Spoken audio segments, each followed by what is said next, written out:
Hello everyone! How are we doing today? It's been a while, about a month or so I think. Hello! Let's see who's here. Of Excitement, Arcady Fan, GTP Titan, welcome to the stream. Alpaca Basket, yes! Alpaca Baskets! I love the alpaca emojis. How are you doing? It's a nice Friday. This weekend, what are you up to? It's been pretty hot this week, at least in Montreal. So, it was half painful working and focusing, but it's nice weather for weekend activities. Happy Canada! Yes! For those who don't know, we're in Quebec, Canada. The whole team, that's why. Well, not the whole team, some people are in vacation. Hi from France! Hello! How are you doing? Welcome to the stream. For those who didn't watch the previous streams, it's a dev stream, so I'm the game designer for Aloft, and today I'm going to be showing some of the new features of the new update, the fluffy update. So we have some animals, alchemy, character customization, that kind of stuff. So I'll try to show the features, but also the behind the scenes, so how the things work, some maybe hidden details. Thank you for the follow, Freda. So there you go. That's going to be my main focus for today. And then I also will be showcasing some of the work that we've been working on, but we couldn't put in the update yet. So that will be some concept art, some 3D models, some maybe a little hint of the music as well that we were working on. So a bunch of stuff of the upcoming updates. And yeah, so I'll be aiming for maybe an hour stream, so 30 minutes for each. So yeah, there we go. Looking forward to more Aloft later today. Yeah, it's crazy because I'm working on this game, but whenever I want to relax, I'm like, I just want to play some Aloft just for fun.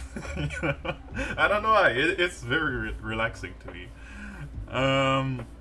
There was so much new content in this last update. I love it so much. I'm glad you love it. Yeah, it was a big push, and it was a long time in the making, because animals were the concept art for them was done a long time ago, and then just modeling them, animating them, implementing them, that was like a very long time, as opposed to if you want to add a new resource, you do the 3D model, you add it, and when you destroy it you give something. Animals were a lot more work, but hopefully that's the groundwork for more to come, as far as animals are concerned, and that system being improved upon, because yeah, we didn't have as much time as we wanted to polish it, thus why there's the manure problem and the reproduction problem, but it's something that we're fixing. So yeah, I took a break from making a live video to just play a lot.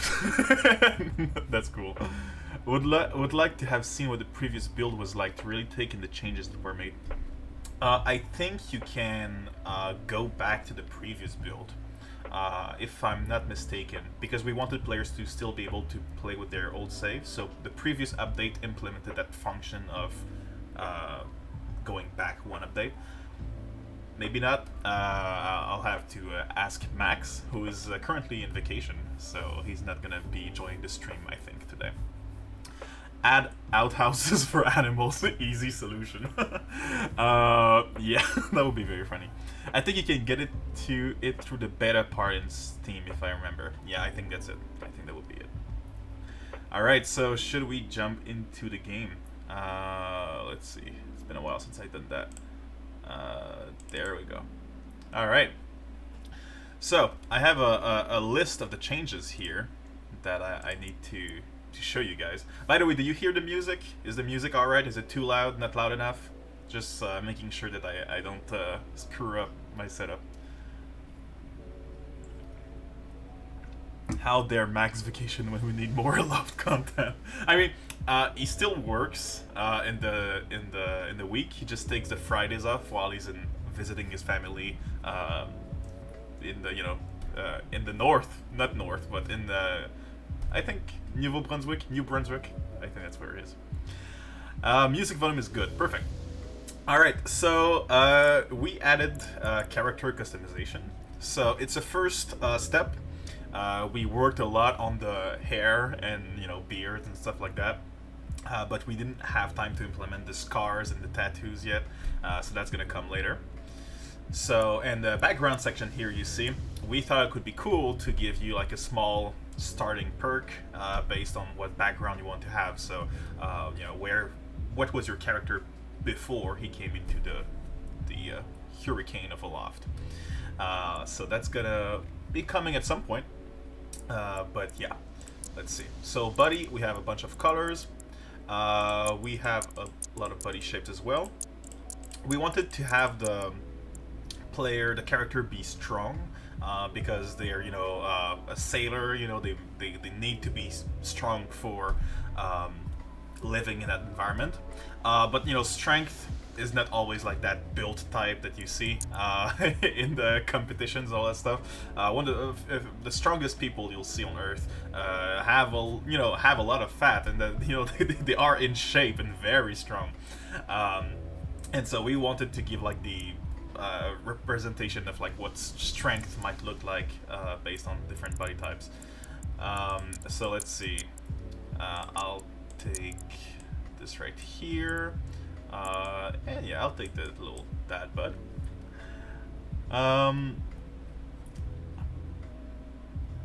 So excited for tattoos. Yes, me too. It's gonna be so fun. So only Fridays off, Nicholas. Max needs more time off. Wait. I mean, it said it's official vacations. He's just going to visit some family. I want to be able to dab in photo mode. I mean, because the game is going to be multiplayer, we did think about like implementing like emotes, like certain moves you can do to communicate. Not saying we're going to have a dab, but maybe some funny ones that we'll come up with ourselves. I'm so obsessed with finding more about the world setting of Aloft. Yeah, that's something we've been working on in the last few weeks, months. So Vincent, our other game designer, is focusing more on the narrative aspect of Aloft. So he took the time to really dive into the setting of Aloft. What's the world, what's the past, what's the present, and who are we in this world, and what are we doing in the hurricane. So thank you, GoCaddy, for the follow. So that's gonna be fun to show to you guys, but it's not something we're quite ready to show yet. But yeah, so it's coming. Yes, my channel loves seeing stockier characters when we stream the new demo. Yeah, I mean, it's good to have representation, right? To have options of what you want your character to be. Alright, so let's go to the head. Few head types. We purposefully didn't want to have gendered physiques and options. So, for example, if you go to hair, this looks, let's see, like this. This looks like very feminine, right? Like this. But just add like a very dwarfish beard to it, and then suddenly it doesn't look that feminine anymore, So, it was important for us to, who are we to say what is male and female? Just do your character and you get to choose yourself, right? So there we go. So head, same for this. Both, there's no good options. There's no right options. It's up to you. So for me, I think I'll go with something like this. Like would be good. The eyes are fun. I know some of these eyes aren't possible in real life, but it's fun. So let's see. I think I'll pick some kind of a this light blue. I really like this light blue. Fits with the sky setting, All right, hair color. Let's pick the hair first. So what should we go with? This is kind of fun. This is kind of cool. I dig that. Okay. And the color. Some kind of brown like this. I like that. Little tint of red. Dropping in to lurk in the shadows. Alright. Thank you so much for being there. Purple eyes are life. Yes. I wonder if like some of these really exist in real life as some kind of a rare variant. Are there going to be presets? Probably. If that's something you guys want, we can work on that. So you mean like basic models that you can just start off? Yeah, that could be a thing. The androgyny is so well done. Thank you. I'm glad you like it. Oh, since some of the eye colors are impossible, will there be impossible hair colors down the road? I mean, yeah, probably with a dye system, so you can dye your hair. Because you can't dye your eyes, but the hair color is something you can probably adjust in-game. I don't know, teal, purple, maybe both. I wonder why you ask. But yeah, I'll look into it, Vex. They look like if Ganondorf was a supermodel. I see it, yeah.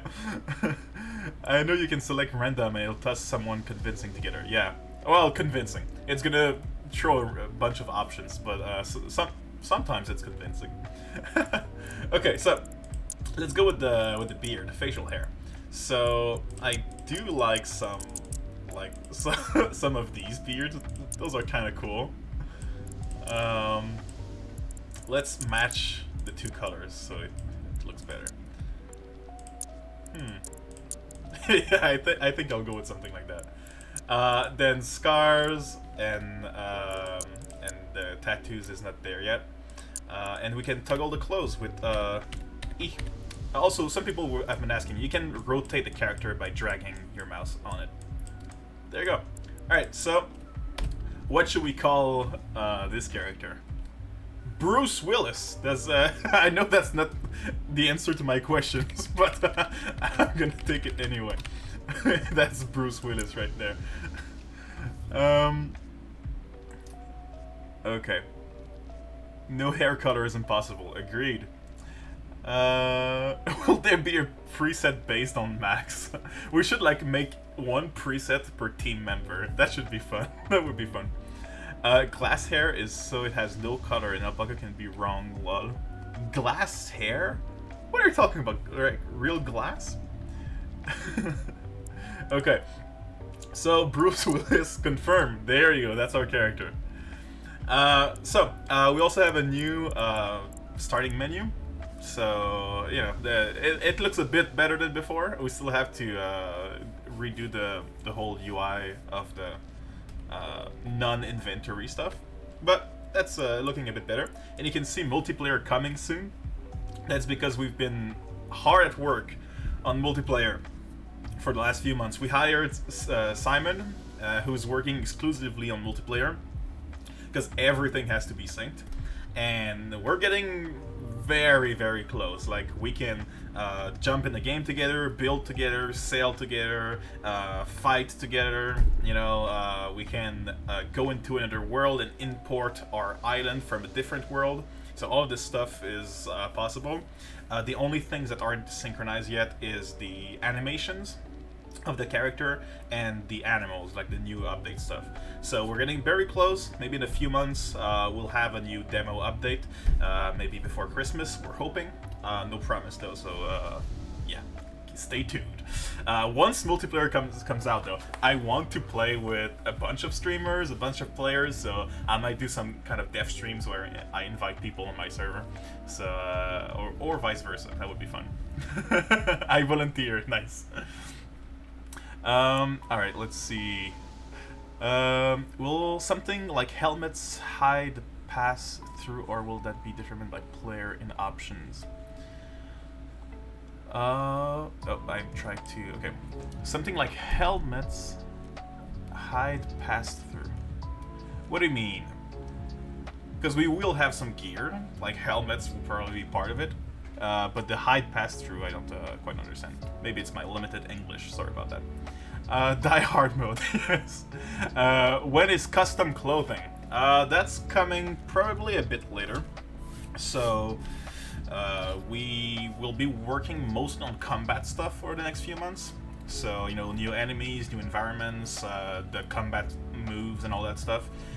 So, like, combat and challenge will be our principal focus. but part of that is also the gear. So there will be combat gear, but we might take that time to work on non-combat gear, so like the clothing and stuff like that. So maybe sooner than we think, but yeah. Next demo is multiplayer update confirmed. Maybe not. Maybe the one after that. I don't know. We'll have to see.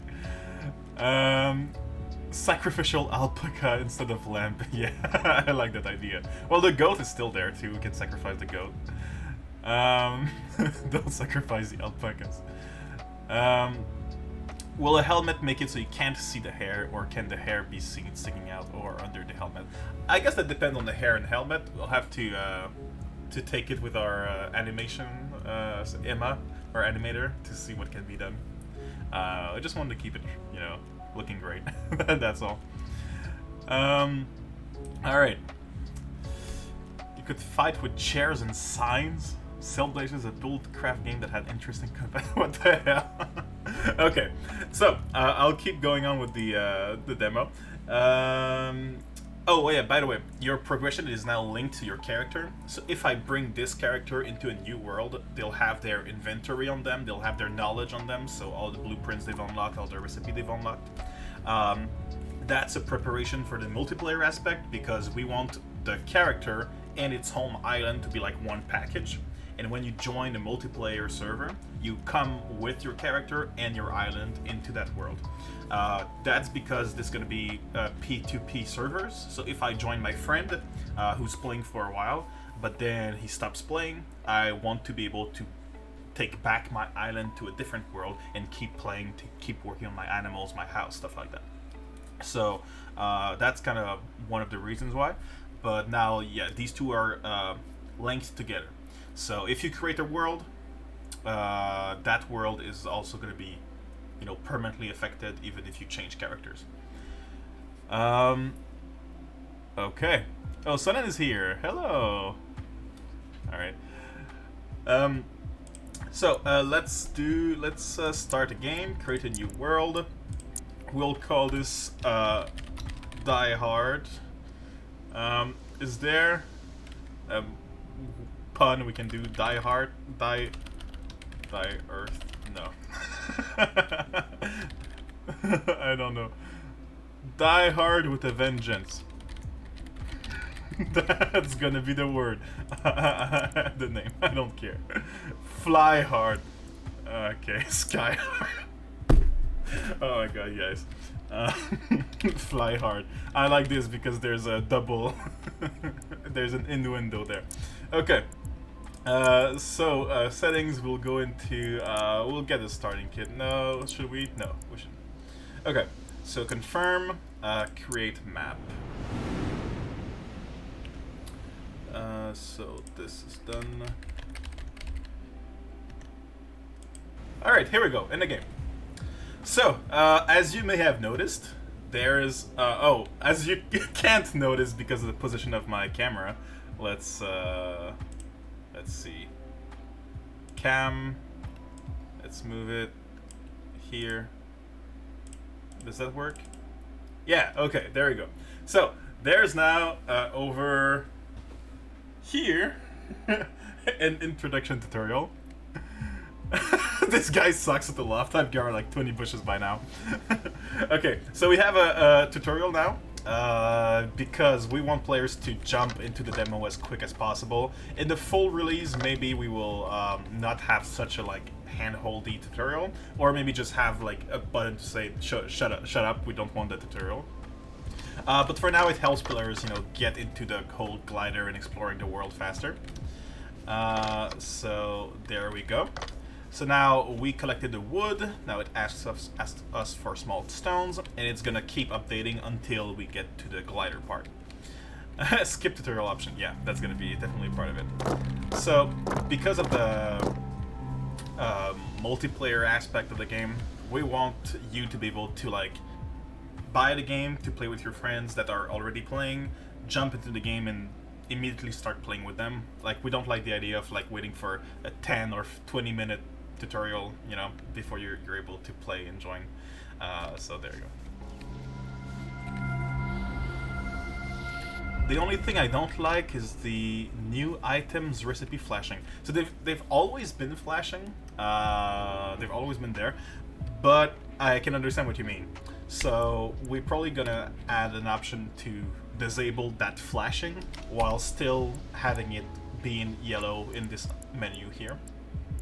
But yeah, it's pretty annoying, even like especially at the beginning of the game because you always pick up something new.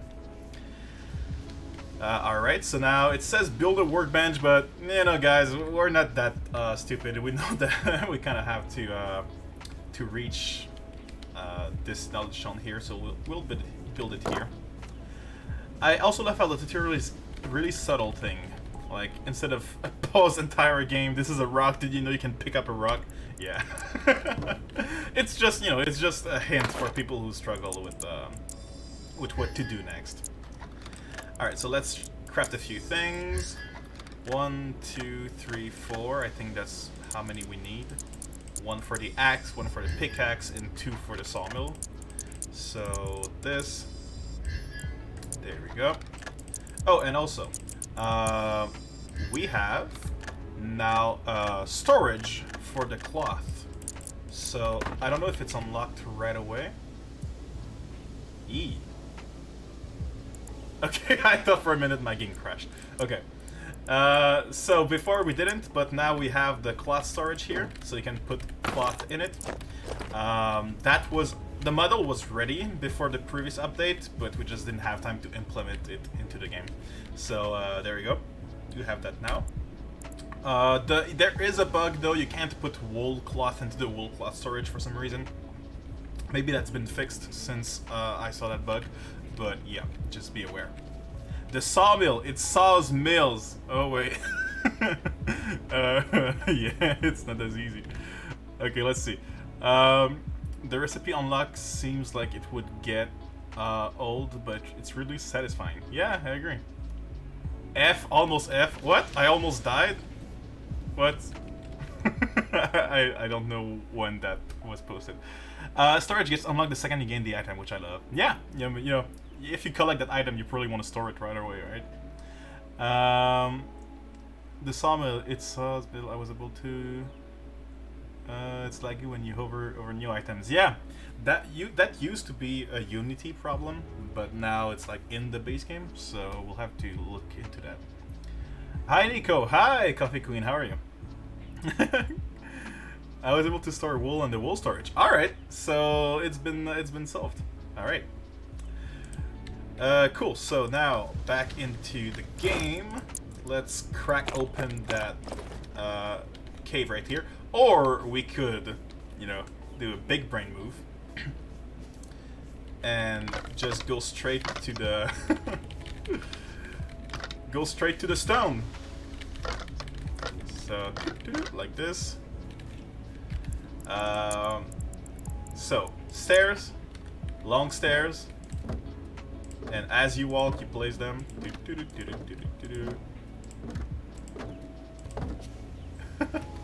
And there you go.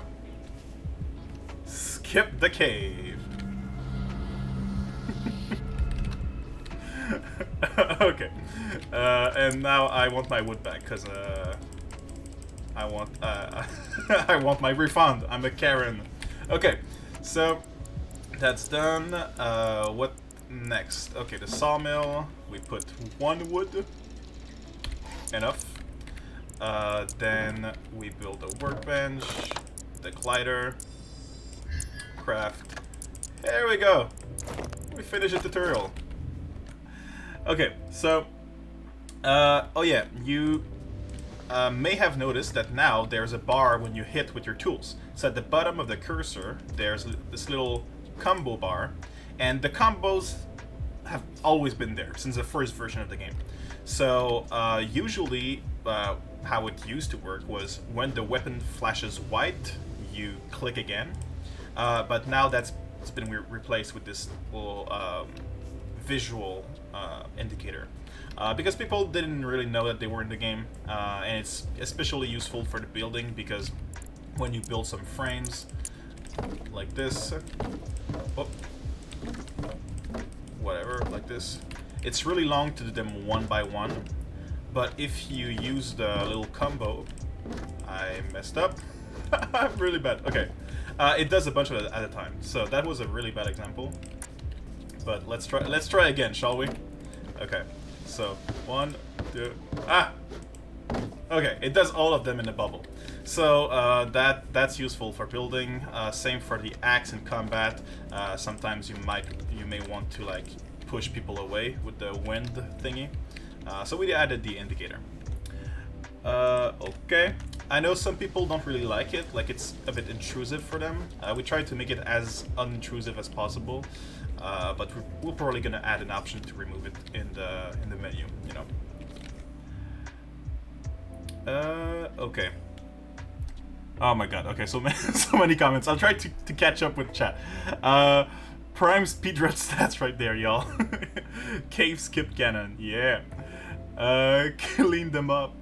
What is this Fortnite now? I mean, for speedrun, yeah, sure. But what about your rock and stone? Oh, right, yeah, I don't have a lot of rock and stones, right? But, I mean, there's not a lot of use for them, except for, like, you know, building with stone stuff. But I should grab a few of these windstones now I think about it. So windstones, they are these tall rocks and some of the smaller rocks. They glow at night, so that's how you tell they are windstone. But you can still pick them up during the day. It just doesn't show them as shining into. So there you go. There's about I think a 60% chance for them to drop a windstone, so they don't always do. But yeah, they are the main source of them. So I'm just looking at the chat. Can you modify the terrain? You can't modify the terrain because of the way we made the islands to save on optimization, but we might give the player the ability to add more terrain, but not to remove terrain. Strat was too big brain for me. I never thought of doing that. I mean, yeah. You just need... I mean, you don't even need the hammer. You don't even need to build the hammer to get the stairs, because as soon as you grab some resources like stones, then you can put some of these, right? And then you can just build, you know, a ladder out of those. So there we go. All right. There's an island builder you can play with separately, but not in-game. Yeah, that island builder is in the main menu, the island editor.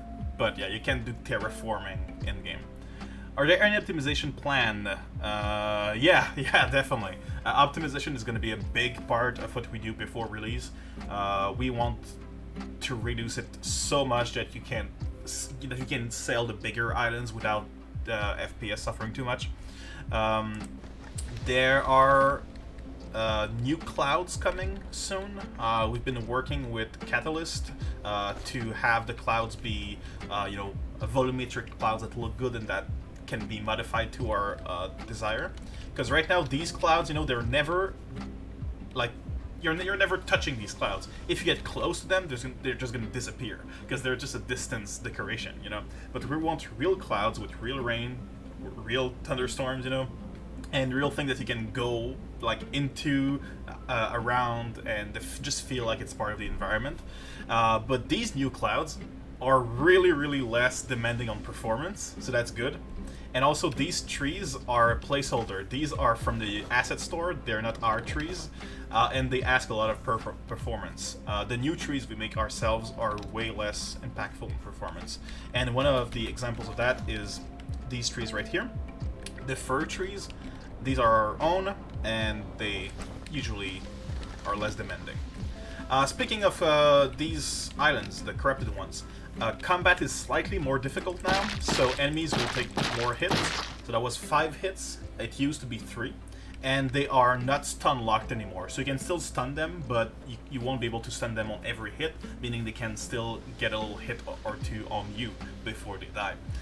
That's been made because we wanted to give the new fungicides and cure, you know, these kind of things to boost your weapon. We wanted to give them more purpose and more meaning. So now when you get that bone sword with the cure, now it feels like it's a big difference compared to the beginning of the game. So there you go. Because of that, the damage of the tools and the enemies have been slightly modified. Okay, the new indicator is really nice. Oh my god, I missed so much chat. I used to accidentally do the combos. Yeah, that was the case for a lot of people. I had no idea about the combo thing. I kept trying to figure out what that did, but my timing is terrible. Yeah, and they're also hard to get. You know, probably will want to be more generous with the timing in the future. Hurry up and get the alpaca. More charcoal. Is that a suggestion? We want to... Oh yeah, we want to remove coal and bring charcoal instead. If that's what you mean. You get wings so early, you never need this tech. Yeah, that's true. Hello Nico, we never reconnected, but happy to see it going well. Miss Blushy. You say we never reconnected.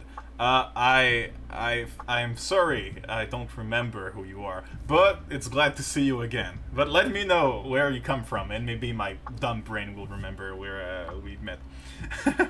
It would be cool to be able to change the terrain to different textures. We have the ability to turn grass to soil, but it would be neat to turn into rock or different colored grass. Yes, so... Oh my god, sorry. When you pause the game and you return, all the sounds that have been waiting come into you. That's a bug we need to fix.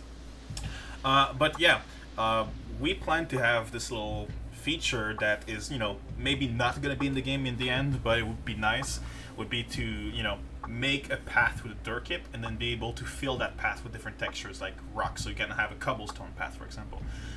So that maybe would fill that need. Too many triangles in the store once. Any plans for official modding support? Yes, we do love mods. We want mods to be part of this, so we want mod support. That's gonna be a thing. C# developer here, 70 experience, but mostly with Godot engine. Nice, yeah. As you may know, Aloft is made on Unity in URP. So yeah. My pet peeve is when ponds have regular grass terrain at the bottoms. I go around changing it to soil. Yeah, we try to have all the ponds be soiled, but maybe we missed a few. It feels like a huge difference once you get the bone sword with code and can confirm. Nice.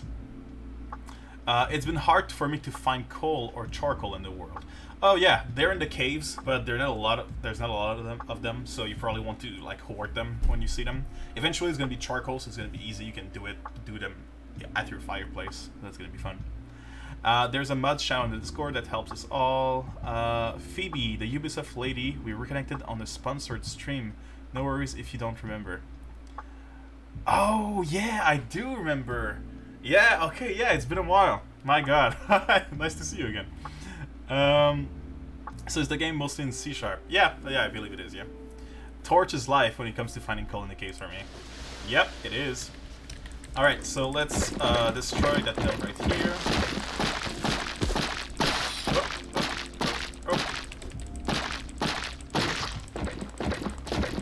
Alright, good.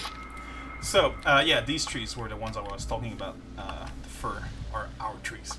By the way, for the combat, because now the enemies can attack you much more, you can do a right click like this, and this is to block. So a few people think it doesn't work, but if you block, it reduces your stamina instead of your HP. So you can see I take some stamina damage, but not HP damage. So we probably will want to remove that red thing that tells you you took damage because you didn't. But yeah. So that can be useful for the big guys, you know. There we go. Alright. The helm. Awesome. So we also added some chests. So you may notice that in some areas, like the top of this island, there's going to be abandoned chests. So these chests are wooden chests like this. and inside there's some loot. That loot is not very good, it's just a little reward, you know? And if you don't like the chest being there, you can just delete it through the same deletion system of the, you know, building mechanics.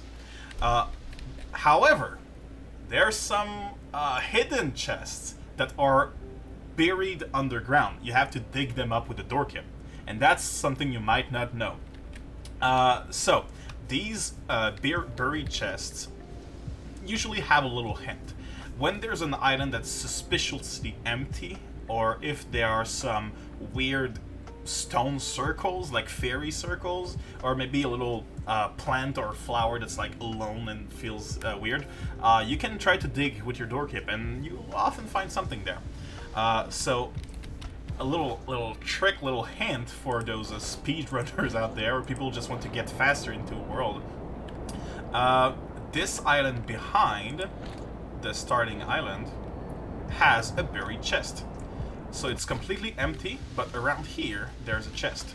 So this is one of the more hidden ones, you know, there's not a real hint giving it away.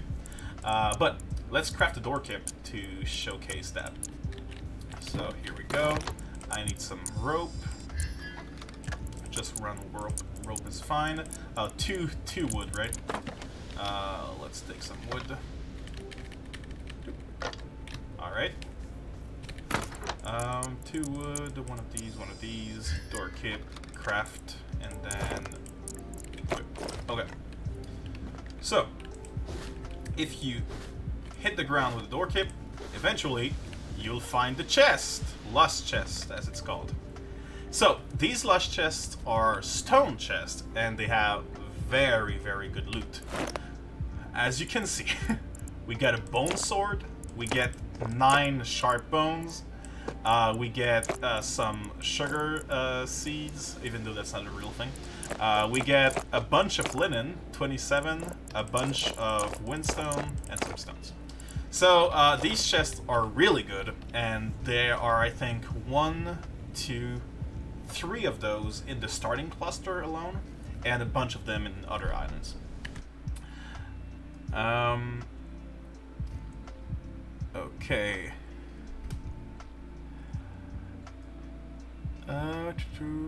Will there be parry encounters? Yeah. So in the new combat system we're designing, we do want to have some kind of perfect parry, you know, perfect blocks that stuns the enemy and allows you to, you know, kill them. So stuff like that. We do want the moveset to be really, really fun and cool. So we're working on that, but no more information because it's a work in progress, you know. Free stuff, hidden chest, yeah. I found one today and got a bone axe. Yeah, that's a pretty cool reward. Unless you were like 30 hours into the demo, which, yeah, is less of a cool reward. I door kept a poor island dry, looking for a buried chest beneath some empty corruption bubbles. Oh no. Okay. Oh dang, that's the island that I'm using as my home island right now. Well, go get that chest, man. That was my starting land to move around, and then I abandoned it for a larger island. I think most people sailed with one from starting cluster. Yeah, definitely. I found some of the stones ones already dug up on some islands, mostly around water. Is that a bug or just lucky? Well, there are also stone chests under the corruption gates, the like the fungi cages. So that's intended. If you get the cure, you get to loot them, but some free ones are roaming around. If you find a stone chest without any protection whatsoever, it's not buried and it's not, you know, protected by fungi, then that's not intentional. Now I want to switch to a multi-layer island with a cave built in. Yeah, that's a good idea. Time to strip every island. Okay, so that's done. That's done. Oh, also, yeah, I completely forgot. Let's go. Oop. Oh, and for those who didn't know, there's a hidden cave here. Oops. Ah! That was very bad on my part. Okay. Let's try to go here. Okay. Bone. I think a few people know about this one already, but yeah. Alright. So another thing that's been changed is that now flax has been made more common, you can find flax, a lot of flax actually, in the starting cluster. It used to be like only exterior to the starting cluster. The reason for that is that we switched the linen sails for the wool sails. So now the better sails are hidden behind the alpacas and the sheep, so you need the cure to get them. And the linen is just to make some rope. So you get like if you don't want to fight, if you don't want to be part of the combat, you can just make rope without needing those fibers from the linen itself. Oh, Adidov is raiding! Hi, how are you doing? Were you streaming Aloft as well, or something else? Maybe some Raft? Alright. Let's see. What did I miss from chat? I feel better that I'm not the only one incapable of landing on that spot on the first try. Yeah, it's pretty hard. Do I have to start from the beginning if I have an old save? Yeah. So the saves are not compatible between versions at the moment because we changed a lot of the core code so much that it just can't work. But we're hoping that for early access, now it gets compatible with the next versions. I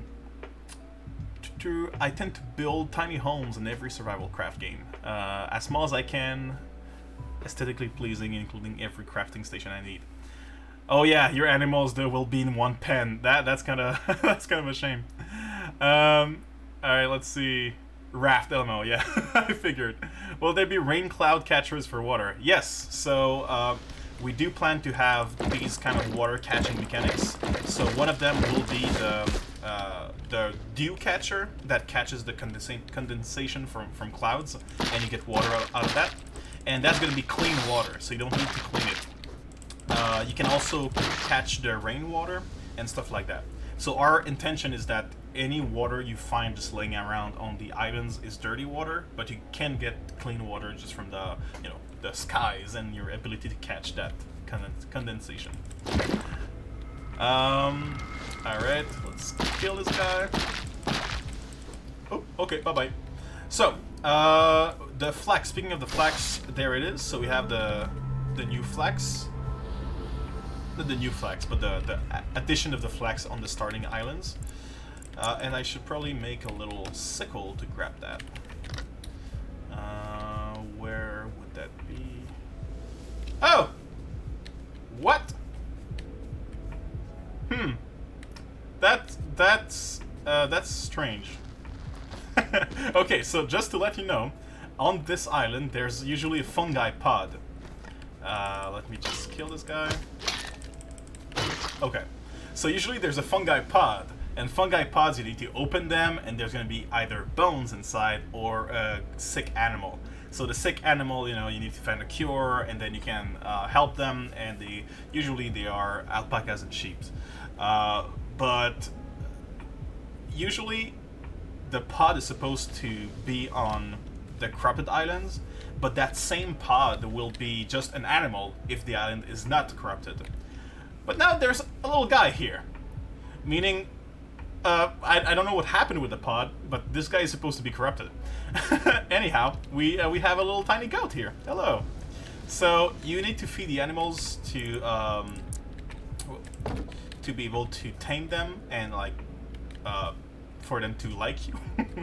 So let's make a little sickle. Sickle, it's that, and two of those, right? So I'll learn it. I'll make a sickle.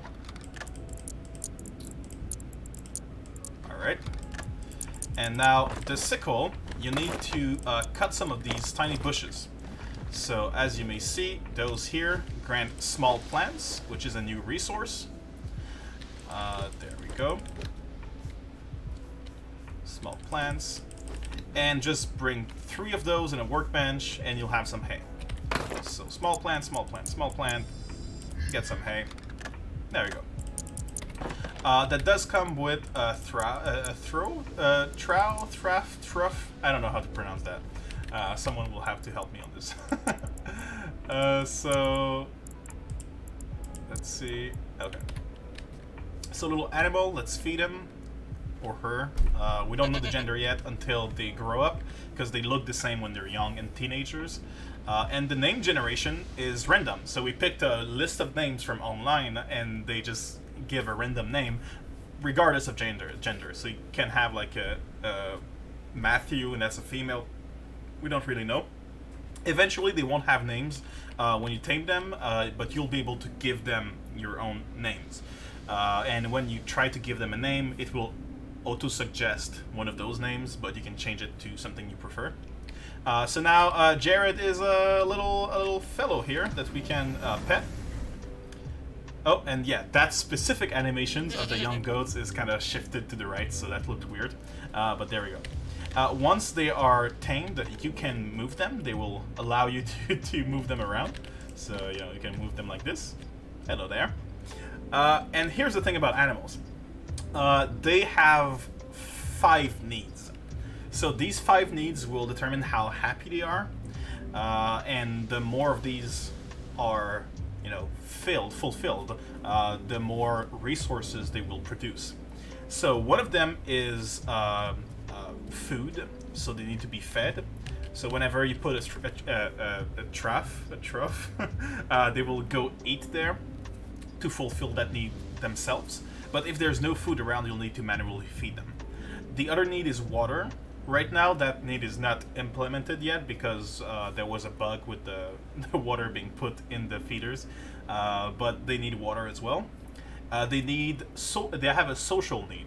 So the social need is that pet mechanic. So you see, I can pet a little guy here, and when I'm done, they have little hearts, meaning they're happier. And I can't pet them anymore until they, you know, they need some more pets. The 4th need is the need for a name, which is where naming them will be important. But right now, that naming mechanic is not yet there yet, so they automatically have a name. And the 5th and last need is the space. I don't remember the exact name, but they need enough space to be able to roam around freely. So if they are crammed with a lot of other animals next to them, they'll feel they'll feel overcrowded. So they want to be able to move without colliding with other animals, and they don't want to all feed on the same feeder. So if you have a bunch of animals, put a lot of those feeders around, because they will want to have their own space to go and eat. So that's the 5 needs of the animals. The more needs are fulfilled, the happier they are, and the more resources they produce. The happiest animals will also defend you in combat, so that's a feature that's not yet implemented, but the goats will ram the enemies with their horns, the alpacas would spit on the enemies, stuff like that. So you probably want your animals to be really happy in case, you know, invasion comes to your home. I missed a lot of chat, sorry, I'm gonna try to catch up. Will you add accessories for alpacas? Yeah, we do want some, like, fun little clothing and accessories you can add to your animals. Probably a bit more focus on the companion side of animals, but we'll check what we can see for the farming ones. Yeah, small scarves could be really cute. I agree. I actually kept my home island as the one I started on. I like the layers and all. I did grab one of the islands directly next to the starter as my sailing island with a mini barn upstairs. Fun. Free goat! Yes! I never tried using the pick as a weapon. Yeah, it deals a lot of damage, even though it's pretty slow. I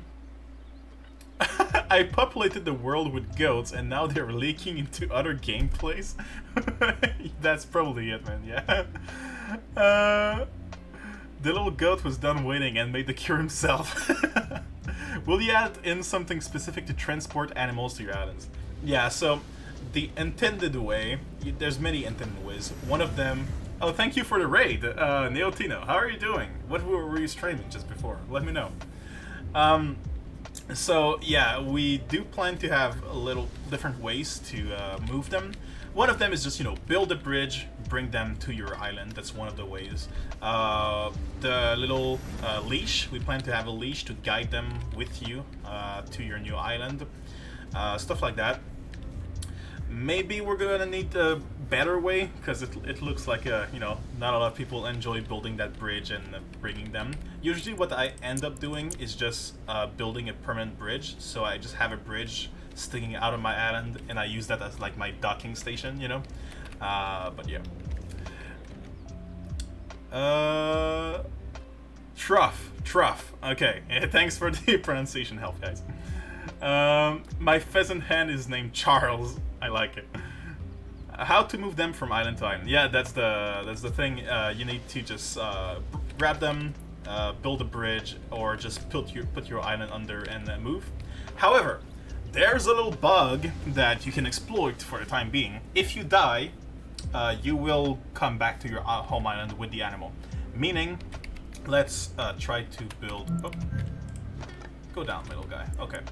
Let's try to build a bed. What do I need? 5 wood and 3 of those. Let's craft a few. Okay. And then a couple wood. 4.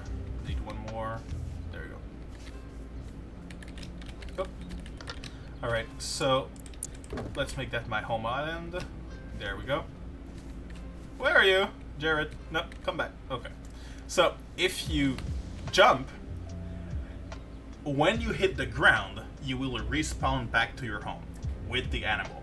If you drop the animal, only you will come back to your island. So don't drop the animal, okay? Alright. Going back to my home with the animal safely. Other option is if you have them in your hand, you can spam F5. F5, if you see on the bottom left, reduces your health, and when you're dead, you return home with the animal. So that's also a way you can do it. Will any flying animals be added? It may be rideable animals. So yeah, these are the livestock, the farm animals. There are some more planned. But we do have a different category of animals, which is the companion animals.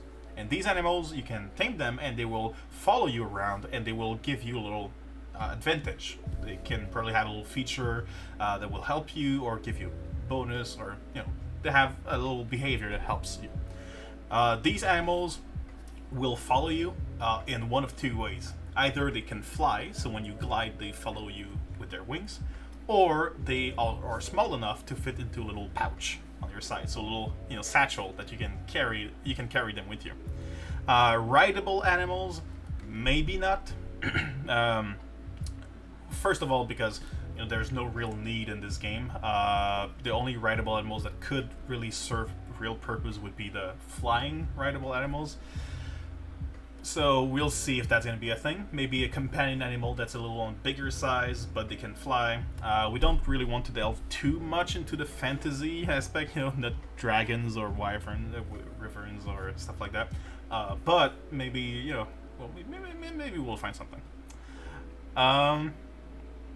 Need to work on the feeder logic, as I pointed out on Discord. Yeah, so they're supposed to go to the closest feeder and call that feeder their feeder. So once they ate there, they will return there to eat. However, there's a limited number of animals that can share the same feeder, and once a feeder is full of animals, the animals will try to find a different feeder to feed because they don't want to overcrowd the feeder. Only when there's not enough feeders will they start to overcrowd the feeders, and that's when their overcrowding need will not be fulfilled. But that's not implemented in the game yet, I think.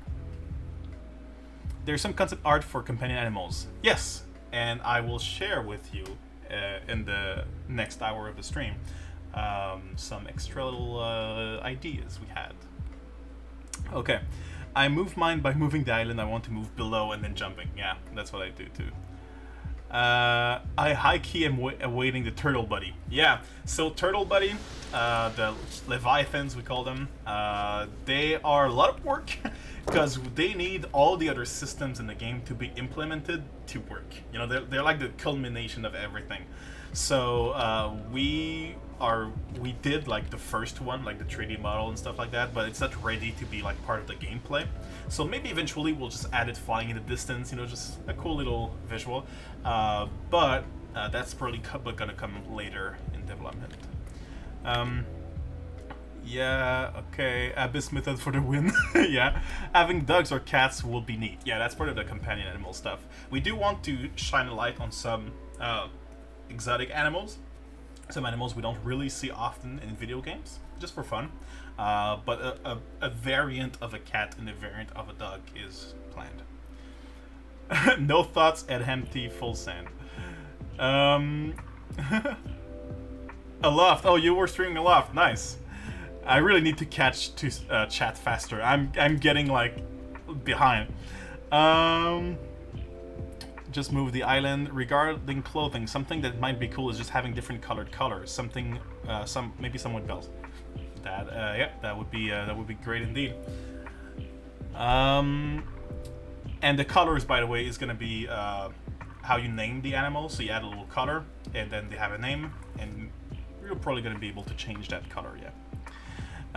Hello, Phoenix Feeder. How are you? To move the animals, an idea would be to craft a small basket. That would be fun. On your back, yeah. Now, because you're gliding, you just don't want that basket to, like, point downwards when you go down and the animal just fall. That'd be funny. Okay. Balloon belt. Don't drop the goat. Pegasus. Yeah, that's what I was referring to. I think you can move the camera back to the corner. That is a good point. Let me do that right now. Corner camera, and then update. There you go. How is that? Will there be shields? Yes. And the combat system, we do plan to have some shields and armor mechanics. Okay, so let's see what else I had to talk about. So animals, granary. Yeah, do I have the cooking things? Maybe we can go to creative mode. Creative on. There we go. So, fire. Let's start it. Some cooking. So there are some new cooking recipes because now we have eggs. So egg, we wanted to have recipe pages found in chests. So you open a chest, there's an old recipe, you click E to consume it, and you'll learn a new recipe. But we didn't have quite the time to implement that for this demo, so we just added hints in the description of the items. So egg, it says cooking ingredient mixed with flour and a fruit for a delicious bread. So you can go egg, flour, and blueberry. And let me just feed that fire. Egg. Yes, egg. Okay. So let's do that. Now we have a berry loaf. But there's a bunch of loaf, not just the berry loaf. So if I instead put pumpkin, I get a pumpkin loaf, as you'll expect. There's also a carrot loaf. There's a corn loaf. There's a bunch of them. There we go. Now, the milk, I don't think there's new recipes that use specifically milk, but, oh yes, I think there is. I think there's the gnocchi, right? I don't remember how to cook it though. Let's go check. All right, so survival, cooking, and then gnocchi. So that's supposed to be egg, flour, potato. So let's see. Egg, flour, potato. Is the gnocchi implemented in the game? Let's see. No, it's not. Okay, the fried eggs is the basic meal you get whenever you add an egg without making a specific recipe. It's a shame that sugar, milk, and egg doesn't make custard. Yeah, that's true. I was hoping for puddings. We could maybe add that recipe in the game. We're always open for new recipe ideas. Milk, flour, sugar? Milk, flour, sugar? That... I hope that's not a gnocchi. It wouldn't make no sense. That would be a mistake. Oh, it's the sweet roll. Okay, phew. Sweet roll. There you go. Alright. Well, there's milk now. Yeah, so you can get the milk from the goats. So, where's Jared? Jared! Jared! Where are you, my boy? Guys, I think Jared is dead. Oh, no, he's there. Jared, oh, you're hungry. Eat. Jared needs to grow up a bit before being able to provide milk, but he'll get there. Okay. So another thing is that meals can now stack. So if I make, for example, another of these, oh my god, really, it's raining. Okay, we need a little roof. There we go. No, I need a roof. Why is it leaking? Oh no.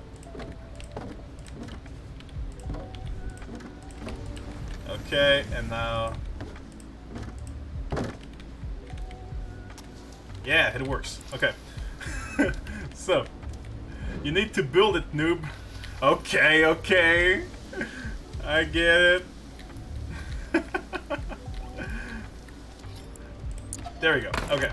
So now meals do stack. Before it was like one per slot. That was quite annoying. So they can stack. But also there's a granary. So you can put your food inside the granary like this, but also your ingredients. So now I don't have any, but if you have carrots, potatoes, pumpkins, you can all put that inside that storage, and that is a storage accessible through the cooking system. So you don't have to go and pick up your ingredients to do cooking with.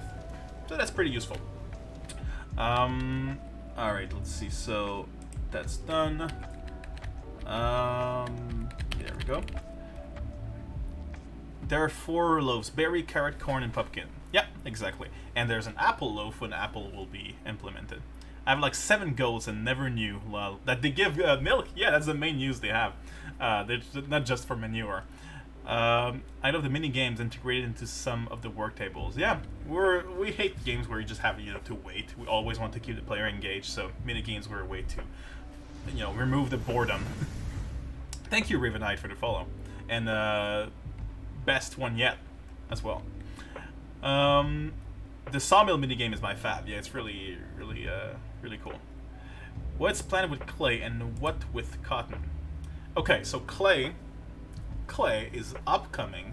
An upcoming resource. Is going to be in a different environment than the one we can find in that demo right now. I can't say a lot with it, but we do have like pottery things we want to do with it. There's a bunch of use for clay. It unlocks like a bunch of systems.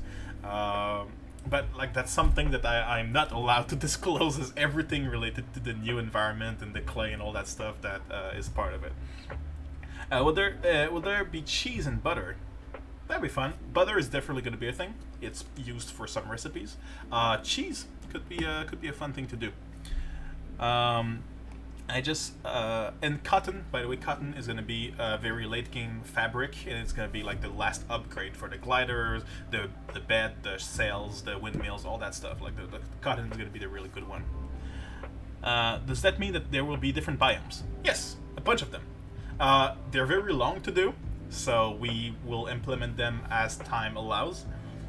So probably like just 1 or 2 new biomes before the early access, but as we develop more the game over the years, we'll add more and more. Okay, so now I did have to show you the wool sails. So wool sails, it used to be linen. They have the same stats. It's the same linen sails, just it costs wool now, so you need the sheep and alpacas. Speaking of which, the whole alchemy system now. So, okay. There's the research table now. When you use it, you have to pay your fibers here to learn about this strain. So let's see. Give basic, I think. No. Okay. Wait. The sound, it's so loud. Let me just do this, guys. And then build it.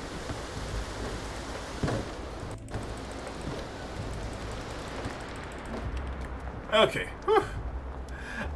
What languages will be included in the final game? As many as we can.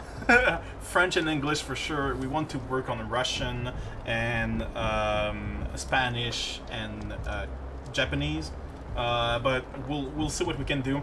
We do want to have a system of community implemented languages. So if there's a bunch of people speaking a specific language, let's say Chinese, and they want to have Chinese in the game, we're gonna have like the files of all the text, and they'll be able to translate it themselves. And when it's done, we'll review it and make sure we can put it into the game. Yeah, bees will be in the game. Bees will be very important as well because they give the wax. The wax is going to be important. Some honey, which is important, and they are very good for the ecosystem of your island. So the pollination process will be a big thing with the new permaculture system.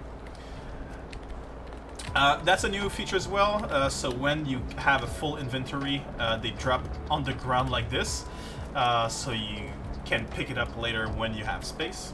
So right now I'll just remove a bunch of things from my inventory. Base confirmed, yes! Yes, they are confirmed indeed. It would be really cool to have bees. Honey would be neat. Beeswax, yeah. Wax cloth. Exactly, candles, all that stuff. Yeah, there you go. Alright. So, I'll just pick some place. I think it's give advanced, the right command. Give advanced. Yeah, there we go. Alright, so now I can learn it. So there we go. So I had enough fibers to discover the Mictor strain. So now my character knows about the Mictor, a bit how it works. Mictor is one of the 3 corruption strains in the game. So the 3 corruption strains, I'll show a bit of the concept art for them later in the stream. But basically the first one is yellow. It grows very, very fast. So we learned the fungicide, meaning that now we can go and build the brewing lab like this, and we can add some milk to create the fungicide. So the milk will require some goats, but can I? Yeah, okay. I'm in creative mode, but I still need the real milk. So let's go out and try to get some milk. There we go. Alright. And this right here is also a new part of the update. So there are some corruption gates and some corruption bubbles. So these will require the cure to open, and they usually have a very good loot. So for example, this right here has a stone chest and another stone chest. So that's a pretty good loot. All right. And yes, don't forget you saw that photo mode trick. Will there be more uses for windstones and soil?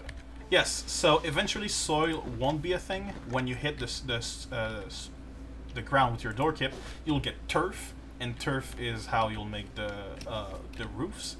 But the soil will be for the new agricultural system. So there's going to be a bunch of use for it, but it's all going to change a bit, so it's hard to explain. The windstones, though, they will be a new tier of weapon. So right now it's kind of a placeholder resource for some stuff that we want to delay, but eventually it's going to be much later in the game. It's going to be like a new a tier 2 of the stone weapons. So it's going to come with all of its cool wind mechanics. Yeah.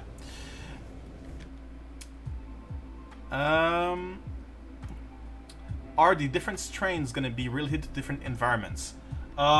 Yes and no. It's different difficulties and different altitudes. So the closer to the hurricane you get, the more corruption gets strong and crazy, and the higher up you go, the more it gets weird and dangerous. So yeah, those strains will kind of coexist and cohabit with each other, but it's based on progression. One is easier, one is difficult, and one is really hard. What photo mode trick? I don't know what you're talking about. Is it possible to give yourself specific items? For example, some items... Oh yeah, give, cotton, give, yeah. Not yet. I'd have to go in and add those commands, but I didn't yet. So, but it's something that I really want, yeah. Give 100 cotton, for example. Yeah, that would be good. Are there plans for windstone to be used in building at all? My chat brought up how cool it'd be had a stone with the veins in it. That would be really cool. Let me take note of that. Windstone building. There we go. it might happen. Okay.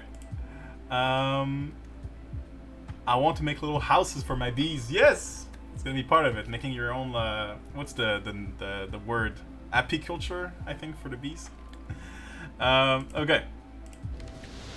So let's hope it's goats. Oh no, it's pheasants. Okay, so pheasants do give the feathers and eggs. Eventually, they'll make little nests and they'll return to their nest to make some eggs.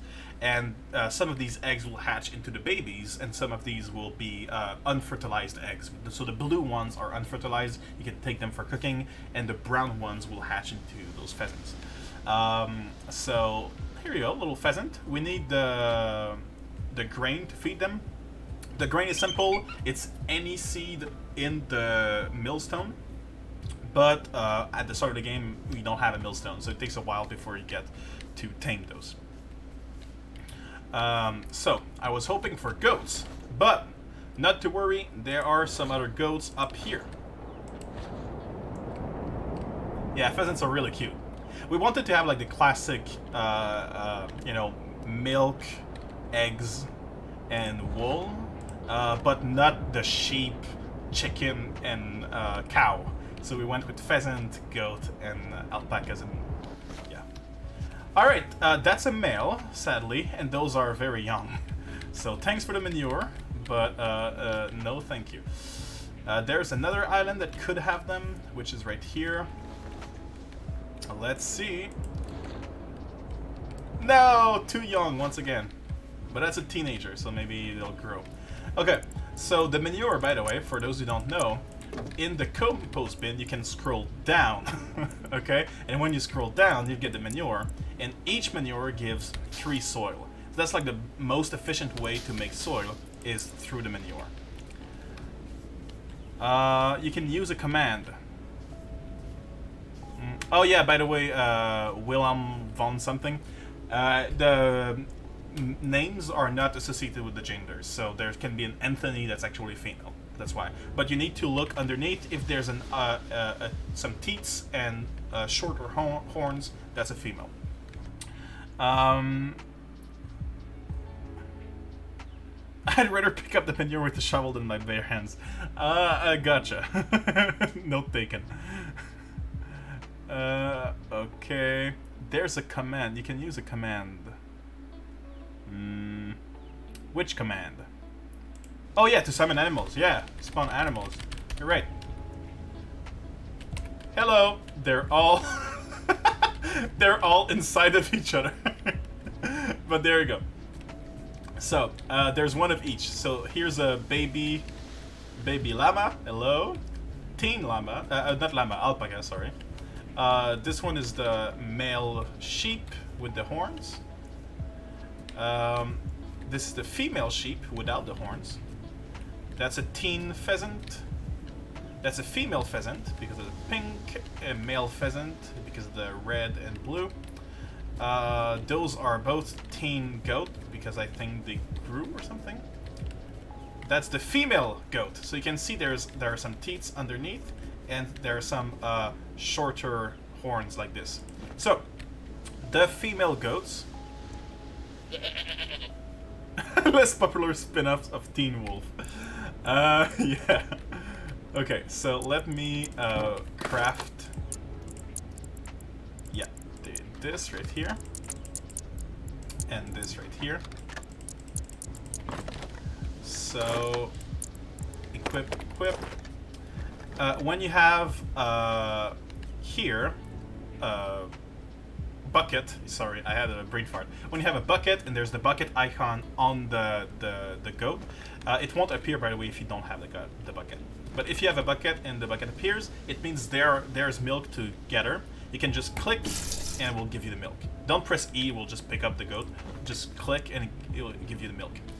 So yeah, you can't milk a male goat, by the way. This little red icon on top means it's overcrowded. There are too many animals, so it's not really happy right now. Okay, so now that I have the milk, I can craft my thing here and brew my fungicide. I still need those carrots. Give fruits. Okay, here we go. So, It's supposed to have some kind of a lore with it, like, oh, you discover that maybe the Mictor strain is weak to some sort of veggie. You don't know which veggie, you know a veggie. So you can put any veggie here, and that's like a placeholder. There's going to be a mushroom later. So you put veggie, and now you have the Mictor fungicide, which is the first attempt at killing that corruption. The fungicide can be placed in the upgrade, not the upgrade table. It's supposed to be the coding station. That's the wrong name. And then you select any tool, you apply the coat, so this coat right here. And now, as you can see in my inventory, that sword has the little drop icon, meaning it's coated, and you can see the little shininess on it. Okay. What are the conditions for the animals to reproduce? Eventually, it will be that they are both really happy, and you go to sleep. So it needs to have one male and one female in close proximity to each other. Both need to be happy, and you need to go to sleep. When you go to sleep, one will become pregnant, and it will take a few days for them to actually give birth once again when you go to sleep, so that you don't see like just the belly inflating and deflating, you know. So it happens overnight. So that is a long process. They need to be close to each other, so you can just separate them if you don't want them to reproduce. They need to be very happy, so you kind of need to like give them a very fulfilling environment, or you need to, you know, give them yourself. And it's a long process. It's a rare process. They have the 10% chance of coupling, so you know it's not going to be as fast and uncontrollable as right now. Right now it's a mess. I know, guys. Okay, so mushrooms hate milk and carrots. Interesting lore. No, but mushrooms hate garlic. That's a real life thing. There are some natural fungicides. Mushrooms are weak to garlic. They are weak to milk. They are weak to baking soda, and they are weak to cottonseed oil. So these are natural fungicides. Now in the brewing lab, you always need to add milk. So that's like a base of damaging the mushroom. But now you do some experiments to try to find what other fungicide is good against that specific strain. So as you approach the cure, you have less and less options of what you can input as your second input. So carrots and potato won't be a choice for the second level, and then the third level you specifically have to implement the garlic, which is the cure. Honey is also antifungal. Yeah, that's true. Okay. Am I pregnant? I saw that video. It's so funny. Okay, so let's go kill some mushrooms, shall we?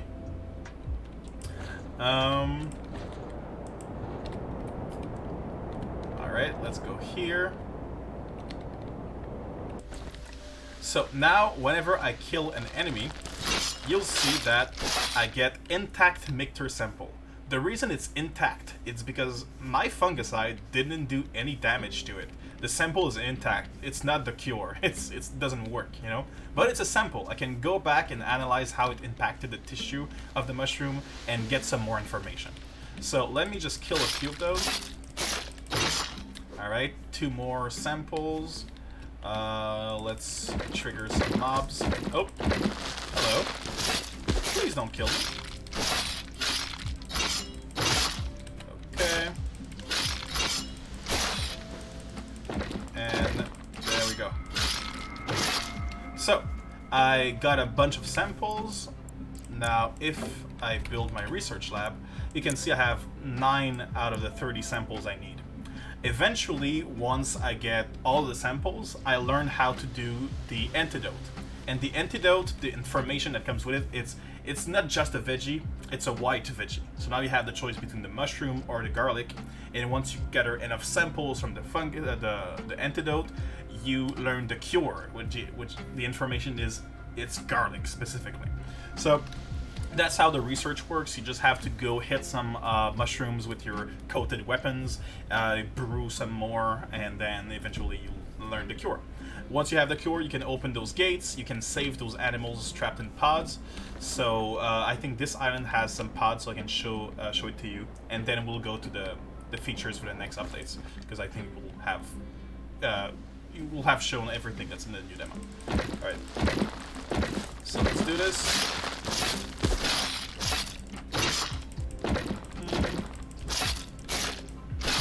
Oh yeah, and there's one in the labyrinth. Oh. So, here we go. That's a pod that we couldn't see before. I open it and there's an animal inside. So I can take the animal, that's an alpaca, and try to heal it and help it. Oh, I'm stuck in the maze. Alright. Oh, no, okay. Sorry, little alpaca. I'll need to... Oops. Alright. So if I cure it with the cure, now the alpaca is fine and safe. Now it's not really the best environment for him, but yeah, we'll make it right. Can you accidentally get the cure on the first try? No, it'd always be wrong. So, oh, sorry. I just need to focus on this.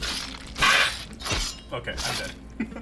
So, we thought a bit about the idea of there's one right answer and you kind of do trial and error, but it doesn't give a lot of replayability to the game, and you can just share the information to your friend and ruin the experience of like, oh, it's the garlic. Okay, now I skipped all this gameplay.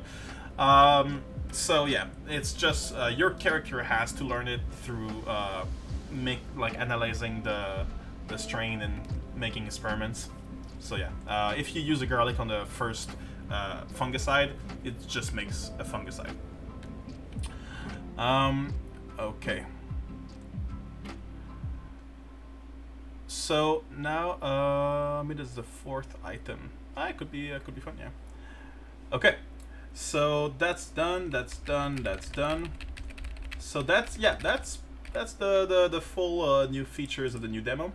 So it's mostly, you know, animals, and you wanting them to be happy. So putting some trough, making sure their needs are met, and gathering the resources. For the goats, it's just the bucket, as I showed. The pheasants, it's the eggs and the feathers. And the alpacas and sheep, you need the shears, and you just use the shears on them to collect the wool. The wool which is used for the new sails. There's going to be a lot more use to wool in the future, but for this update, it's just that. Now, I want to go for the 30 minutes we have left to show the upcoming stuff that we've been working on. Where are the animals? I swear, it was here. Okay.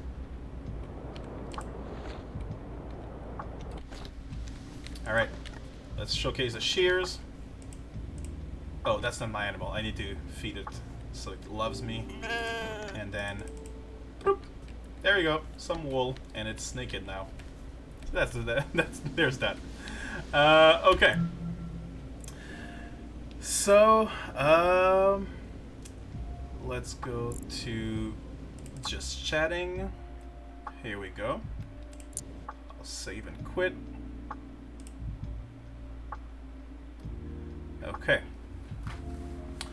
So, we have a bunch of things to show.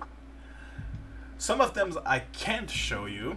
As I told you earlier, that's all the things related to the new environment that we're working on. So I can show you some concept art, some 3D models, some new corruption stuff.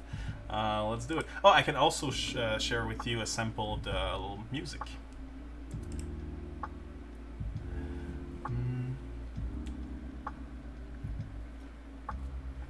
All right.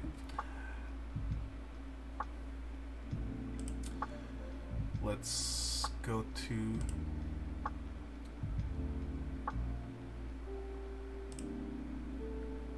corruption. Sorry, I'm just going in between what did I want to show? Okay, there we go. So gameplay screen, that should work. All right, y'all see this? So we are. So the first thing I want to show you guys is that we've been revamping corruption. So corruption was too beautiful. It was too pretty. So it was very colorful, and people felt bad for removing it. You know, it was something they wanted to live in and not remove.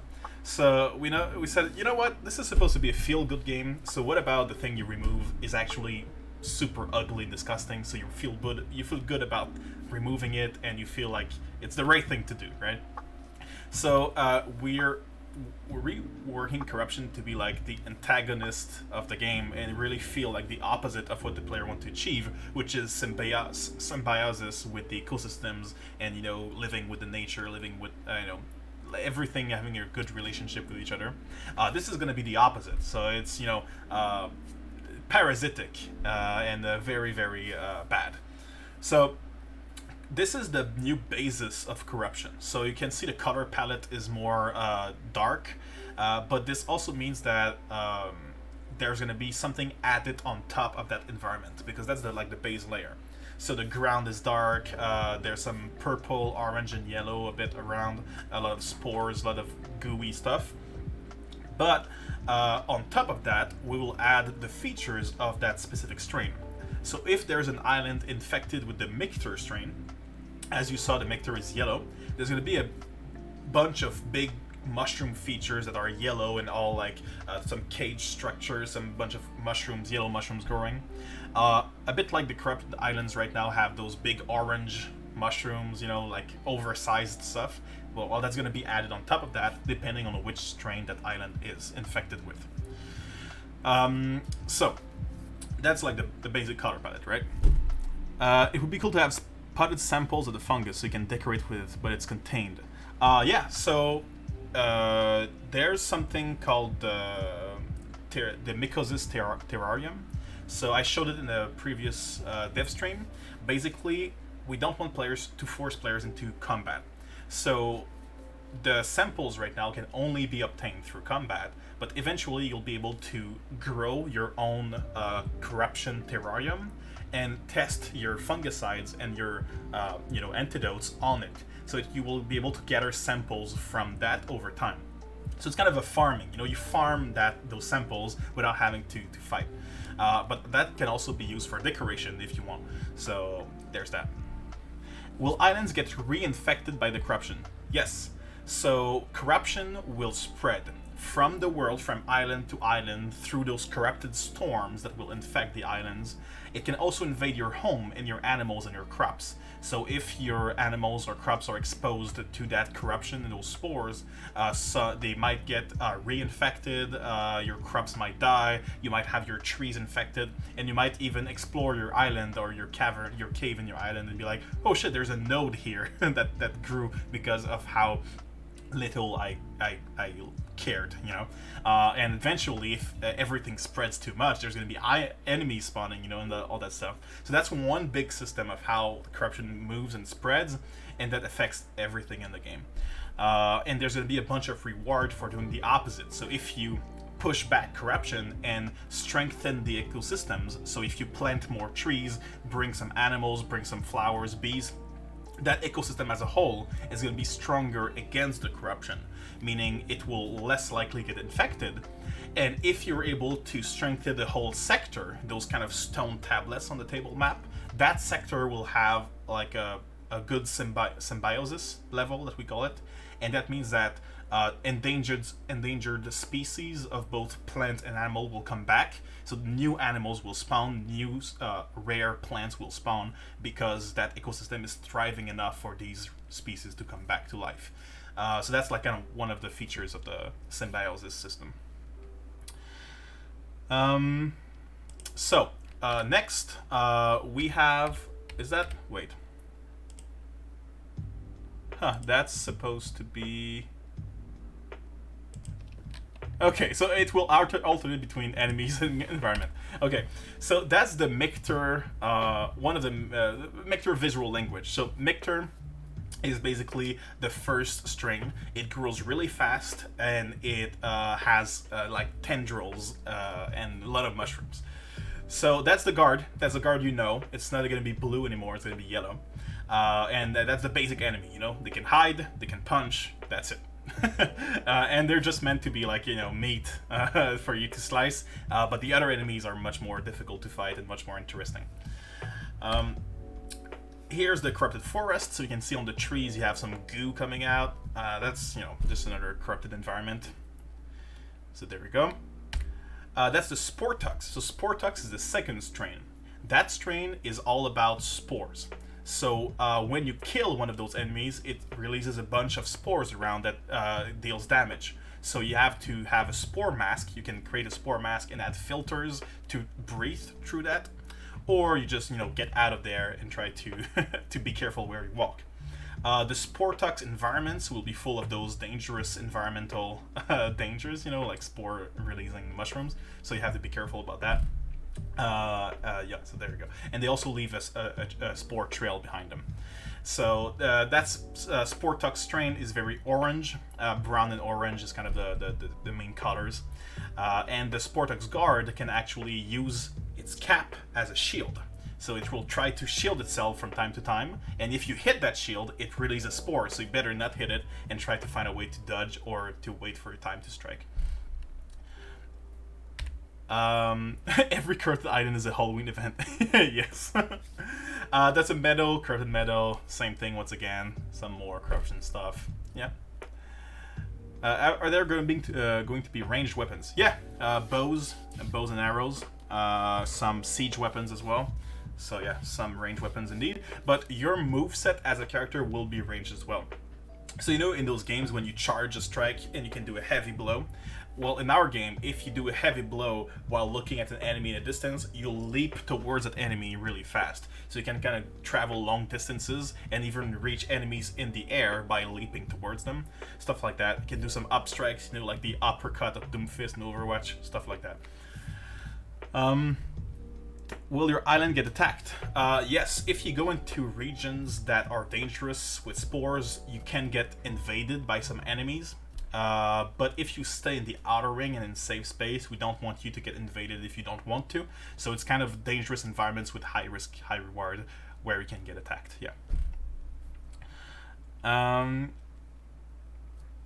right.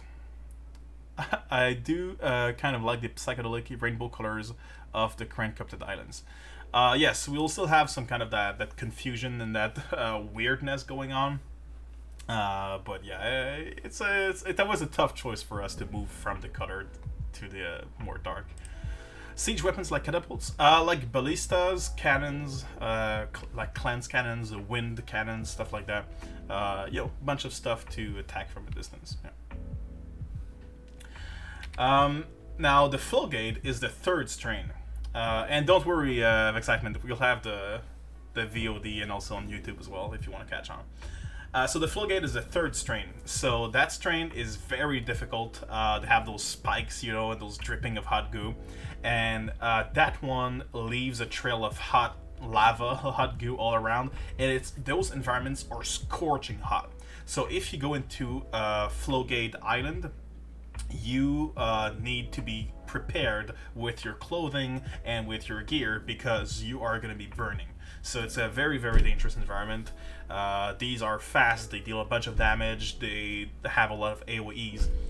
And the Fulgate Guard, they can use their cap as a shield like the Sportux one, but they can also throw it like a disc, you know, like a frisbee, and to stun you, and it comes back. So that the red and yellow is the Fulgate one. You can kind of see that color scheme already in the game with the third level, but you know, we're gonna put more work into making it different. Little view of the corrupted cave. So nothing new, you know, compared to the previous sketches. There's a bunch of gooey stuff. It's dark. There's spores. There we go. So here we go. Mictor Sportux Fulgate. That's the idea. So that's the same with the Coward. So a Coward is going to be a new enemy. They throw some stuff at you, some some mushrooms, some spore bombs, and when you try to race after them, they run away. So they they are very cowardly. So Mector 1, Sportox 1, Flowgate 1, that's the different looks. They each throw something different, so it gets more and more annoying. So yeah, they're very silly. When they run away, they have their hands in the air, stuff like that. Yeah. I'm just realizing, with the 3 guards, their models are already implemented, yeah, right? Without the special abilities, and you did say the blue guards are going to be yellow in release. Their models are implemented, but like the old versions, we have updated models that we need to implement, and the abilities as well. Yeah, we modeled them at the same time just to save time, and we were like, oh, why not just put them and make them bigger and stronger, even though eventually they'll have different behavior. All right. This is the Devour. So the Mictor Devour, the Flowgate Devour, and the Sportox one in the middle. So the Devourer is a very big enemy. Compared to the player, they're like twice the height of the player. These guys are kind of a mini boss. So they will throw projectiles at you, do some AoEs. But what's fun is that they will try to roll. So they have a ball form where they roll, and they roll really fast, and you have to dodge them. But they roll towards the corpses of the enemies you've killed to eat them. And if they eat it, they will do a special attack with that corpse that deals a bunch of damage. So you want to prevent them from going to eat the corpses. And that can be done by just doing a heavy blow on them while they roll. That will just kind of bounce them in the opposite direction. The Flowgate one will leave a trail of hot goo and have other attacks. So yeah, so you can see a bit, a few concept arts for this one. All right. Now the Shrieker kind of grabs the sides of the cliffs like a starfish, you know, and then they are a flying enemy that will scream to boost the enemy's round. So when you hear a scream, you kind of look in the sky and try to attack this creature, the Shrieker, to stop it from shrieking, because otherwise the enemies will be very, very strong. However, they will try to attack you by like going towards the ground and diving towards you, and if they hit, if they miss, sorry, so if you dodge, they will be stuck in the ground, so you can have an opportunity to hit them. And then you can when they go back in the air, you can try to fight them in the air with our glider combat we're trying to work on, all that stuff. So yeah, so a little enemy Shrieker there. So there's the Sportox one, and then there's the Flowgate one. So there you go, the 3 ones. It's gonna have a little drink.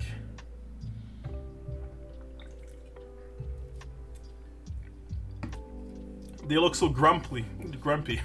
Yeah, they do. That's the goal. Will there be bow and arrow weapons? Yes, there will. Bow and arrow in the 3 tiers that we know. Funky little guys, yes. Currently trying to make one out of clay. Really? Oh my god. Please send a picture in the Discord once you do. So here's a little scale, so you can see the little difference in size. Maybe we'll make the Devourer even bigger, not sure. Sportox ones, and then Flowgate ones. So islands will be corrupted with a specific strain. Meaning there will be a Flowgate island, for example. That doesn't mean there won't be other strain enemies. It just means that there will be a lot of Flowgate enemies and maybe a bit of the other ones. So you will find some mix and matches of different enemies. There's also going to be different types of ways corruption can invade an island. So right now there's either a fully healthy island or a fully corrupted island. In the future, you might find like half an island corrupted and the rest is fine, or just the cave is corrupted but the surface is fine, or maybe corruption that grows underneath the island but on top it's fine. You know? There might even be some corrupted clusters, so the whole cluster of islands is corrupted, and there's some corruption challenges in between the islands. So yeah, a bunch of different ways corruption can appear. That you already know in the game, so the fungi gates and the fungi cages. They're meant to, block, and you need the cure to cross them. There's one for each strain, so the yellow one in the game right now is because it's the mixture one. So eventually you'll have the sport tox and tailgate ones. All right, that was it. We do have some things to share regarding the 3D models. So this right here is the the 3D models of the coward. We're currently animating it, making sure it runs, walks, jumps, all that stuff. So the 3 strains, as you can see. And then we have the Devour. So the Devour is really big. We don't really see the mouth, but underneath is the mouth. It's its weak point. So if you're able to stun the Devour, you will be accessing the weak point underneath and deal a bunch of damage. And their cap, their head, is bouncy, so you can bounce on their head for a lot of movement. But the black one, the full gate one, is dangerous to bounce on because it deals damage. Yeah. So there you go, some 3D models for the enemies. I want one as a pet. Yeah, they're quite evil, but quite funny. So it's like a goblin, they'll always try to kill you, but if they're cute. Okay, so now I have a few things to show in Unity. So here we have some decorations. You already saw the concept art for these. We started working on them. They're not all done yet. So for example, we have a little table, little bench, some chairs, and sofas, stuff like that. Some pillows, some carpets here. With the dye system, you'll be able to change these colors. As you find more and more dyes, you'll be able to customize more and more of those designs. So there you go. And some leaf ones, just why not, right? Bounce across the island on mushroom heads challenge. Yes! The floor is lava except on some island. It actually could be. That's true on the floodgate one. So some furniture here. We do have some work done on some lights, like lamps, little lanterns that can hang or can be placed on the tables. But I don't quite remember where they are. So here we go. That's an example of a little home with the little rugs, the little grain. Here's the Mycosis terrarium I was telling about. So this one, there's some mushrooms growing on it, and you can test your fungicides against it. So yeah, just overall a little decoration. What else? There was something else. Yeah, the pods. If you've been wondering, there's one for each animal, closed and open state. And then those little gates. And yeah, that's a work in progress. So we're slowly but surely working on the new corruption. Eventually, we'll get in there. Triangular stone walls. Yeah, they've always been in the game. Those triangles right here. Oh, no, stone walls. Oh yeah, yeah. There are some pieces that we couldn't add in time in the demo, but yeah, we do have a lot of pieces. There we go. All right, so that's done. Okay, something else I want to show. For that, I'm gonna have to stop the background music. Okay. Let's see.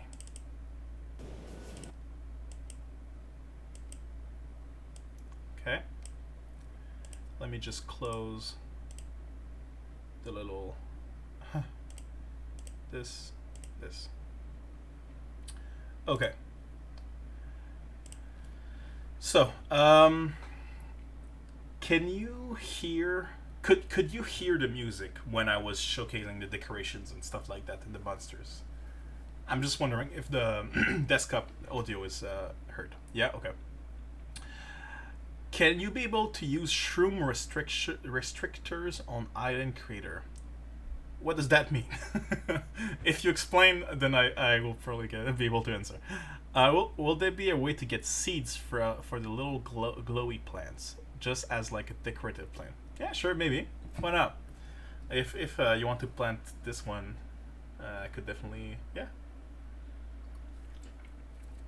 Okay, so what I'm going to be showing you guys is music. So, the music in the loft is quite tricky, as in any sandbox exploration game. Because you can be doing whatever and then change randomly. Like you can be building and then suddenly you go gliding super fast. Then you explore some kind of weird place, but then you just go grinding some resources. Then suddenly you're in a fight and the combat, but the combat ends and it's cleansed.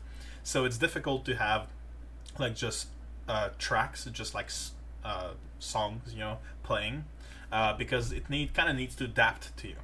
So we're working with like procedural generation for music, or just generative music in general. So there's like one big song that shifts depending on a bunch of conditions.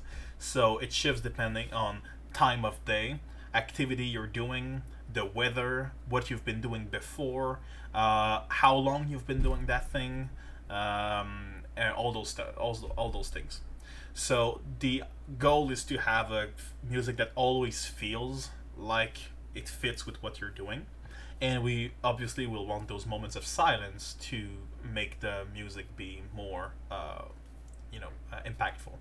So what I'm about to show you is what our audio designer or music guy Kyle has been working on. It's a video of Unity with music added on top. So the music is done in post, but he's now working on making that system, as in the preview, in the game functioning totally. So it's all work in progress. It might change, it might be different completely in the final product, but we're testing and we wanted to share that test with you. Thank you for the follow, Denny G. So let me know if you hear the music well. My fear is that it's going to be way too low. So let's see. So if you want the sound to be higher, let me know.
Okay, keep reading. Okay.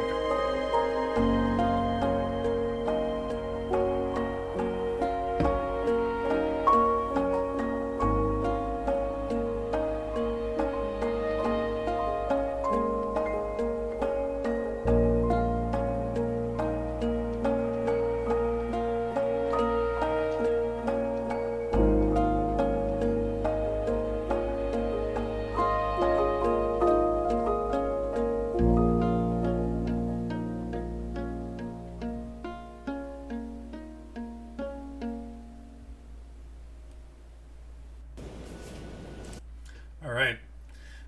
So what do you think? How was that? So basically, as you may have noticed, the music adapts with a bunch of factors. So one of those factors is that you pick up something. So if you pick a branch, if you pick a rock, you can see those piano notes get picked up. If you lay down to relax on the ground, if you go like to, to lay down, the new music kind of fades away, kind of become more relaxing.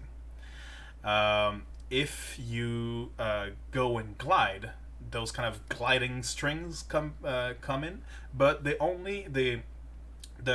adapt to how long you've been gliding. So if you just glide a little bit from one part to another part, it's just gonna be a little thing. But if you start gliding, then start boosting, then glide more and more, it's gonna build up and become a really big thing. And that, like, kind of how long you've been doing it is gonna slowly fade and become more relaxing. But because it slowly fades, if you would just on a big gliding trip stop for a few seconds on an island and then come back to gliding, it's gonna pick up again to keep that pacing. It also changes based on the biome. So if you're in the middle of a woodland, a fir woodland, or this very open space at the beginning, the melodies change. It adapts to which biome you're in. But it also adapts to the time of day. So at the start, you're in the day, but then eventually it's sunset and then night, so it shifts depending on that too.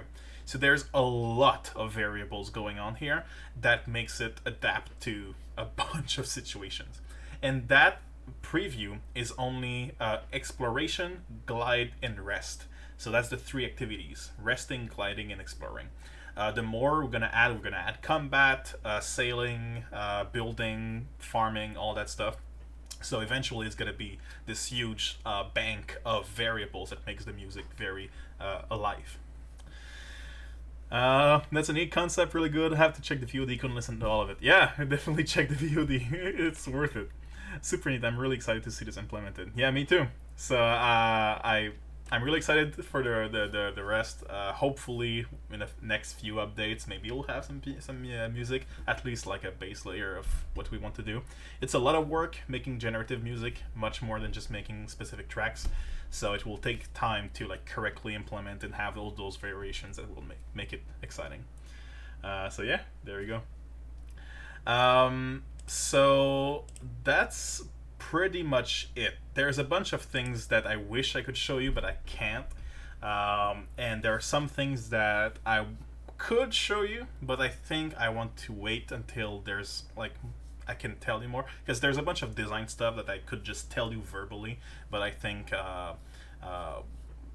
waiting to have things to show you will be more interesting. And it's 5 o'clock, which is a 2-hour stream. It's like right on the dot. So that's gonna be it for today. Thank you a lot for being here, for being there with me. I'll probably stream when the next update releases, or maybe once in between if I feel like it. Yeah, thanks for being there, for supporting the game. It helps a lot. Share it with your friends, share it with everyone. Those wish lists really help. And just spread the word, because we're getting closer to the early access release, and that is gonna be really awesome. Hope you enjoyed the stream. Hope you have a lovely weekend. And yeah, bye bye guys. See you next time.